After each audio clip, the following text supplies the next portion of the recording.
In this video, I'm going to show you that how you can cut the video in Adobe Rush and how you can make a duplicate of a video in Rush and how you can delete that. So let's start. So first of all, what we have to do, as you can see, I'm going to move display ahead here. So as you can see, I've kept this here. Now, if you want to make a split, if you want to make a split here, or if you want to cut the video from here, you can also do that. Simply you have to press the S and the video will be split. So as you can see, in this way you can do that.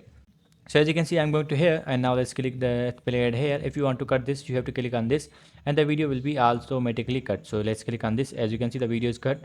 Now if you want to trim the video and reduce the duration, you can also do that. You have to scroll the video. For example, I'm going to keep this here, or if you want to scroll this again, you can also do that. The video duration will be removed. So as you can see, now video duration is 40 seconds. So if you want to view this, you can also do that. So if you want to play the video, you have to click on this. So as you can see, in this way you can cut a video and reduce the duration of the video in Adobe Rush. Now if you want to delete the video, simply you have to click on this and the video will be deleted. So in this way you can do that. Or if you want to create a duplicate of this video, simply you have to click on this and the duplicate will be created. So I hope you guys understand this video, that how you can create a duplicate or delete a video or make a split in Adobe Rush. So see you guys in the next video.